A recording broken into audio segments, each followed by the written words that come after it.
Hello, I am a podcaster. Why are you talking such a baritone? Why not? Okay, that looks better. Why is it moving so fast? It's not.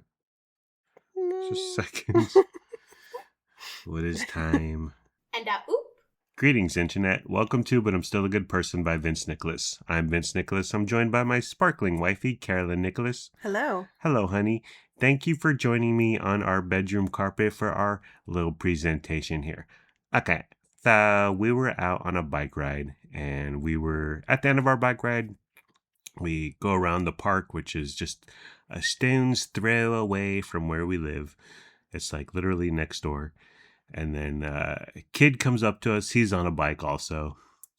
And he approached me first. And he said, "Sir, would you like to race?" And I thought, huh? And he said, "Sir, would you like to race?"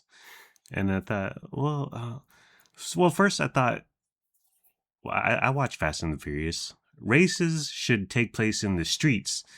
And that street right there, it's not very wide. There's a lot of cars. I thought I could get hit by a car. He could get hit by a car. It's not very long. So I was a little worried. But then you came around the bend and he challenged you to a bike ride. Bike race. I believe you offered me up to this kid for a bike race. Yeah. You said, "I won't do it, but she will." That's right. That's right. And I said, "Sure." I offered you up as tribute. Well, I figured I knew you'd be game. Yeah, of course. So the kid's about a 10. And then, did you know that he was riding an electric bike? Yeah. Okay. He had a motor. Yeah. Because it was it was like lower and it had a little, well, you can tell the engine is on the, the mount or whatever. It was like a moped. Yeah. Well, that was the other thing. I'm not going to race this kid where it's obviously he has an unfair advantage. It's like Barry Bonds doing steroids or something. So I was like, "Get out of here, kid." But I threw you to the wolves. I was like, I wonder if she's going to take him up on it. And you did. And then just like in Greece, I was the damsel with my rag in between Kaniki and John Travolta. And I waved my hair pin, my hair rag, my do-rag. And you guys took off. You guys were off to the races. It wasn't close. And first of all, it's not like a high school track where it's just a perfect round circle. There's tight turns. There's grass. There's other people in the park.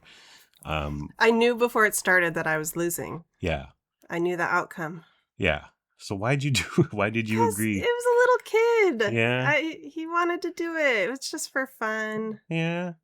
If you don't say no to a little kid. I thought, okay, he's gonna beat me, and then what? And then he skips along his merry way, and we go home. Thinking that he could beat a 48-year-old man who lifts on his bike. I don't think so.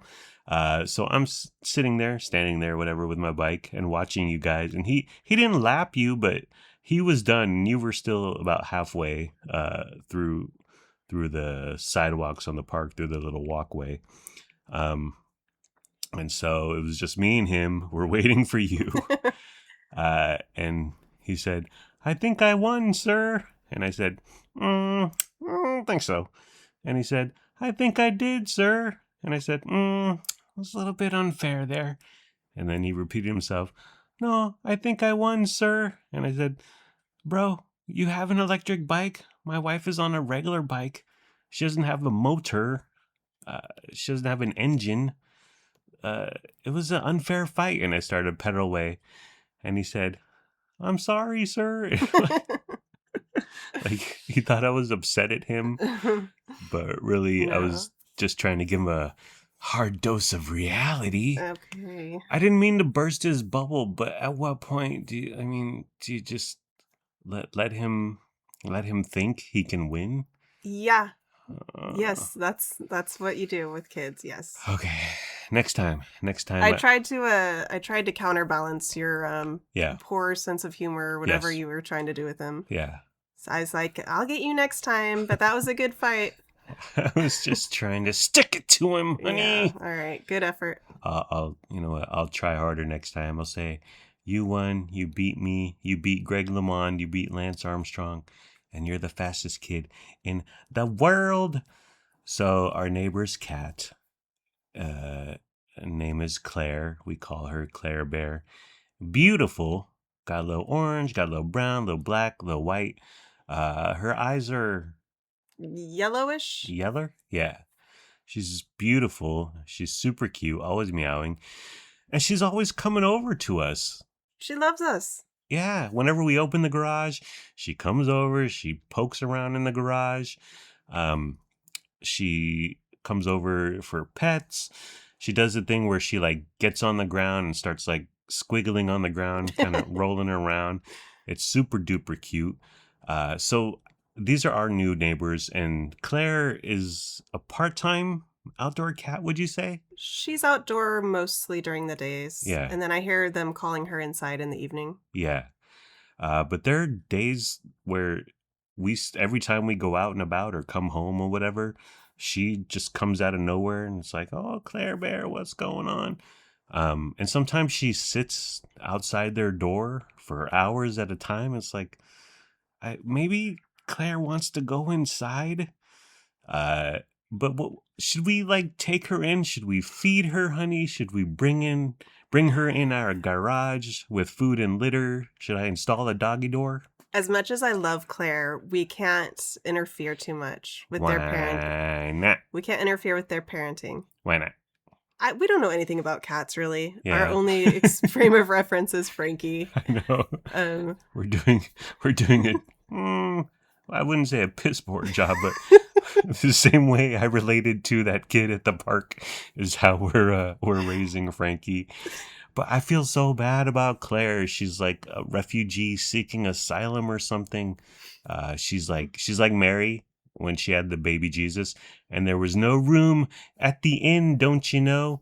I feel like I want to protect her. I do feel protective over her. She's very little. Yeah. She's not kitten little, but she Right. looks kind of like when we got Frankie, he was 11 months old. Yeah. And he was pretty tiny. Yeah. And I think she's about that age, maybe. Yeah. I say we catnap her.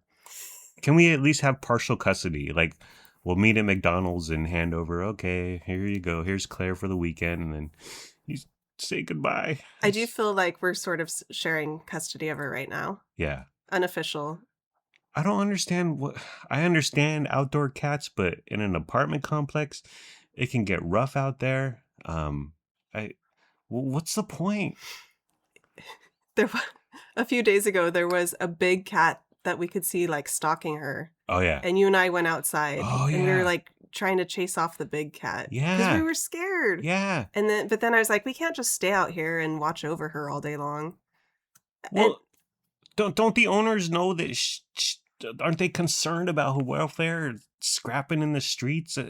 It's like living across the street from Michael Vick, honey. I think if you have an outdoor cat, you have to accept that there's some danger there. Yeah. And maybe they want her to learn how to defend herself, or they want her to get used to scrapping with other cats and facing the elements. Maybe she hates being inside. Maybe she wants to be outside. So they're like, okay, you're going to be an outdoor cat. Huh. What about Frankie Blue? Is Claire our side cat? Is Frankie a bit jelly? He must be. I think he senses something. And he must smell her when we come in. It's like smelling another woman's perfume on us. And he sees us. He's watching out the window. Yeah, he's watching us pet Claire. Well, Claire is friendly, affectionate, fun, everything Frankie Blue ain't. So you want another cat? That's what you're saying? Because the kids have been begging for a second cat. I know. No, I just want to exchange. Foreign exchange program with felines. Feline exchange program, if you will. Could we trade? Temporary trade? Sure. Let's propose that to our neighbors. I like it. Maybe Frankie will thrive over there. Maybe they'll learn to love Frankie.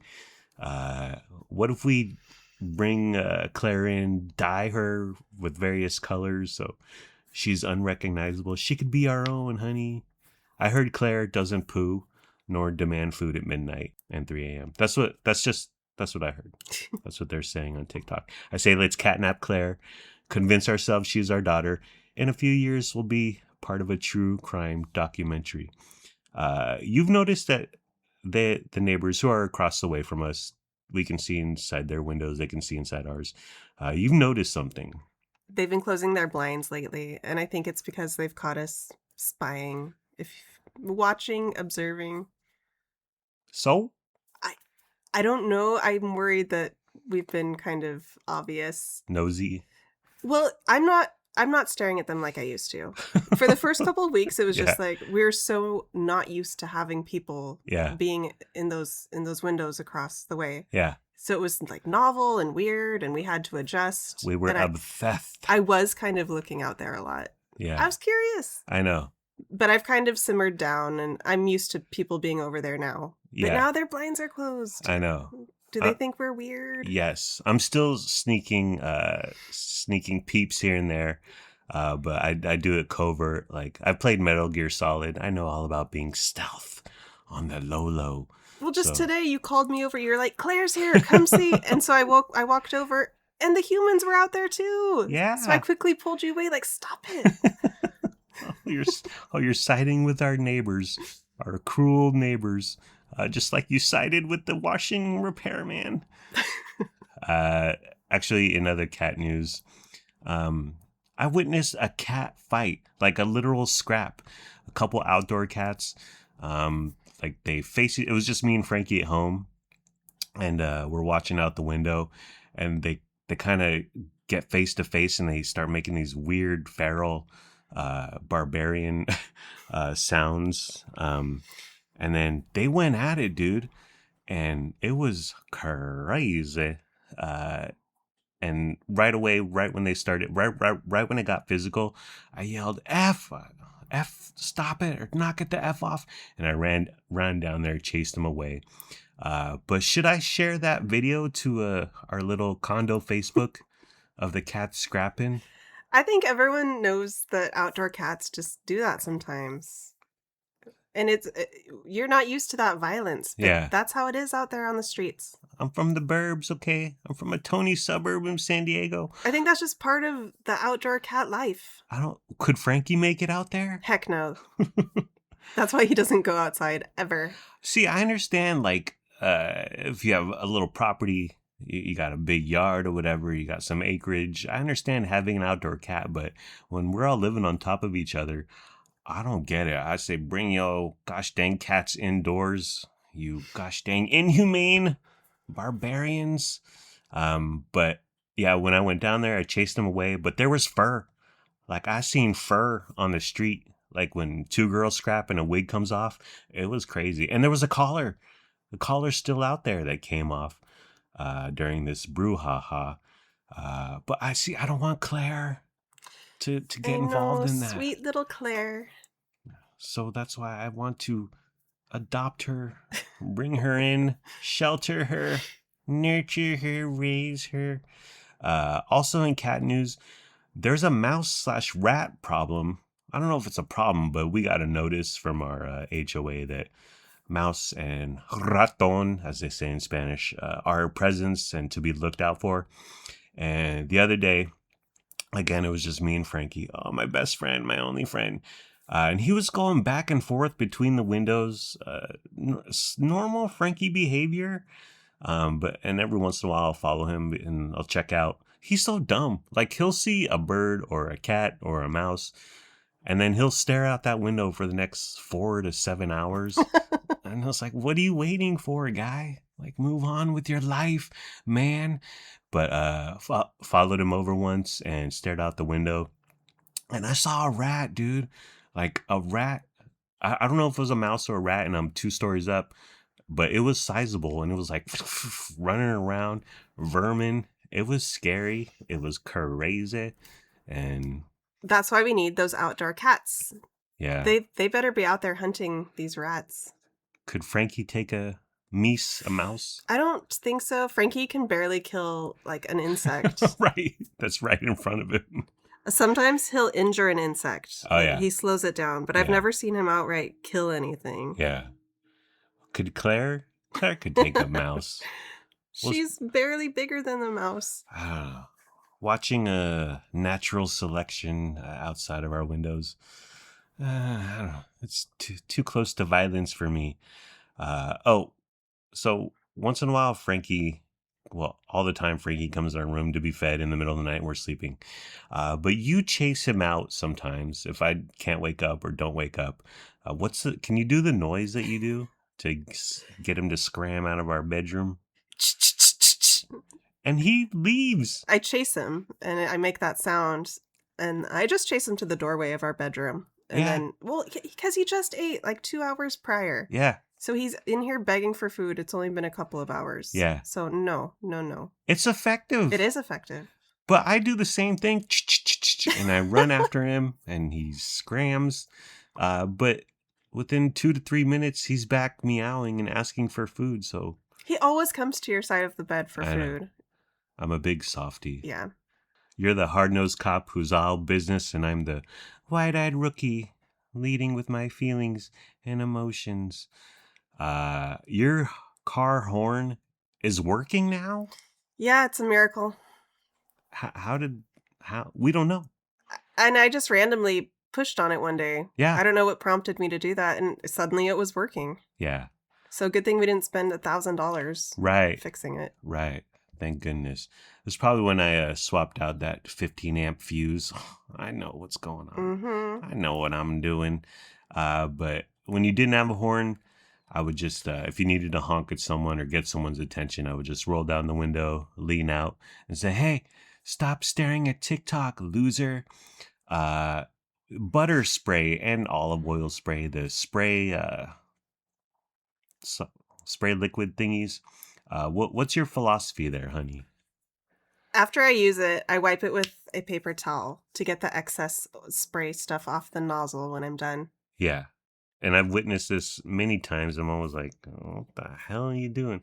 But our current spray, I tried to use it the other day. I was like, yeah, and it's full. It's not empty. Yeah. So what you did was right. But you are wasting a paper towel. You're okay with that? I can afford it. What about the environment? What about all of our carbon credits, honey? Well, you think it's worth it? Yeah. Okay. Yeah. I will start doing it because you were right. Okay, let's move on. Bird poop is back. So we had the balloon in our patio deck thingy. Balcony. Excellent. Good word. I mean, way to find it. Me floundering over here. We had bird poop. We got a balloon from Dollar Tree, and it floated for dang near a month. And then we were like, okay, well, should we keep buying balloons, or maybe the birds at the bird bar were like, don't go over to the Nicholas condominium anymore because they got a balloon over there. Go somewhere else. But they came back, dropped a few poops, so we got we're back to the balloon. So we're gonna need to be buying balloons for the rest of our stay, for the rest of our time. Yeah, that's okay. They're fun. They're decorative. Yeah. Some people have coverings and awnings and blinds on their balcony, but just get a balloon for $1.25. Yeah. No, but we learned that the $1.25 ones, they're not as good. That's true. Dollar Tree sells a few levels of their balloons. Yeah. The ones that are really good are the $2 balloons, we've learned. Yeah. So that's what we'll have to go for. Yeah, they last a lot longer. And they have fun riding on them. Happy birthday, happy Valentine's Day. The $1.25 balloons are just one color. Boring, lame. So we got a new washing machine, honey. But in the 3 days that we waited for Costco to deliver it, you had to go to the laundromat to do a few loads of our laundry. How did that go? I love the laundromat. You went early. I went right at opening at 6 a.m. Yeah, Sunday. When you walk in and that that really strong scent of laundry detergent hits your nose. Yeah. It's so like, nostalgic or something for me. So I went right when it was opening at 6 a.m. on a Sunday. Yeah. It was very busy though. Yeah. Everyone else had the same idea. I did a few loads. It went pretty seamlessly. Just kind of had to wait for space, and it was difficult to maneuver everything around in the tight quarters. Yeah, it's Love Laundry in West Sac, and they have free dryers, but those get occupied hecka quick, right? Yes, there's the paid dryers are bigger, I think, but the tiny free ones, yeah, everybody wants to use those. So I just waited my turn. Yeah, it was no big deal. I brought a book. Oh yeah. You brought detergent this time. Yes, I knew what I was doing this time. Last time, Carla had to give you some, yeah? Yes, thankfully. Because back years ago, they sold little single-use detergents. Yeah. And I assumed that I could still do that, but you have to bring your own now. Yeah. Rip off. And then, but you were with your people. People were helping you, and they were like, "Oh, you can have this next," or yeah, everyone wait. People were friendly. This guy, he saved me. He said, "You can use this dryer when I'm done. I'll make sure that you get it." And I was like, "Okay." And people like moved over to make room for me, so I could have some counter space for my clean clothes. Yeah, it was a very it was a positive experience. Everyone working together to get our clothes done. Yeah. And that place is nice because they have staff there whenever they're open. Because a lot of laundromats, there's zero staff because it's just a bunch of quarters and people sitting around. But I like that they have staff there, so it gives some sense of order and security. I didn't go at first for reasons I won't talk about. But then I wanted to go surprise you. So I was like, "Oh, you'll be there for 2 or 3 hours," and I went there after about an hour and a half, 7:30ish, and I didn't tell you. I just wanted to show up, be like, "Hi, honey," but you were gone. You were nowhere to be found. I was on my way home. We passed each other. Yeah, because those machines, they book it, and you could do laundry at scale.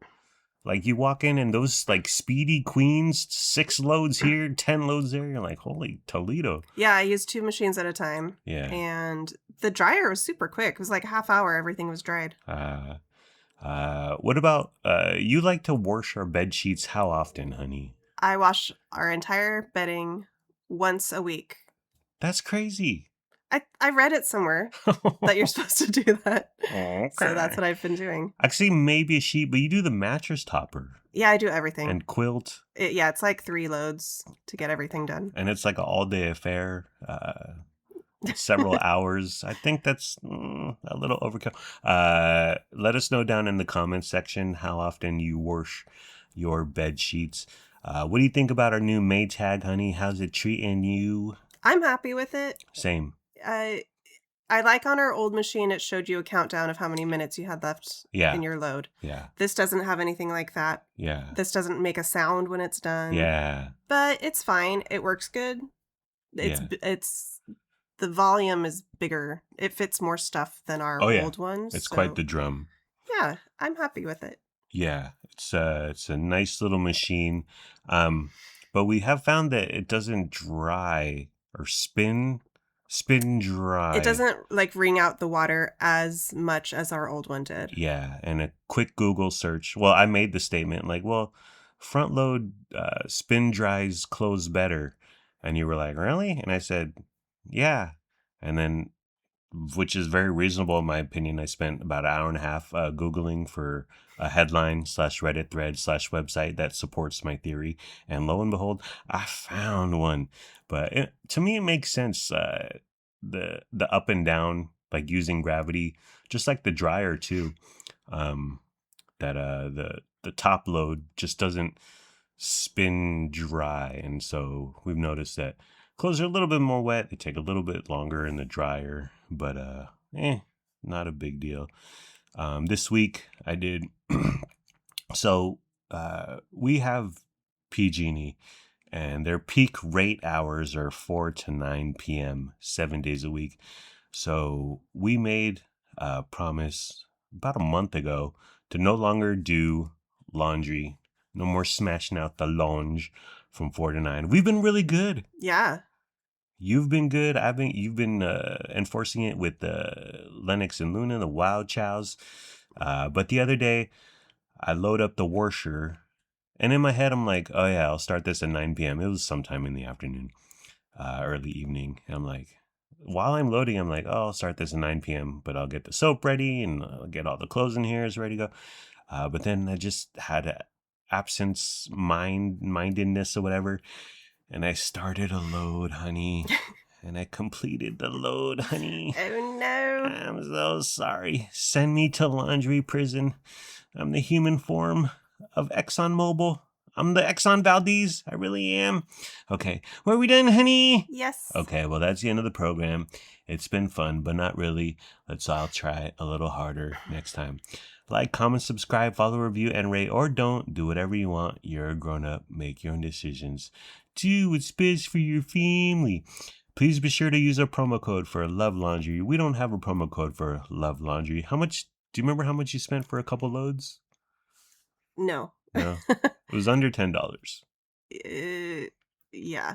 It was around $10. We don't have a promo code for Love Laundry. Goodbye, my parasocial podcast friends. I love you, my wife, and I love you. We hope you have a good day today and tomorrow. And sure, I may not have wiped the butter spray lubricant. That's the word I was going for 8 minutes ago. But I'm still a good person, and we're still good people. Thank you for caring. Thank you for sharing. Thank you for listening. We hope you have a wonderful day / night. Bye.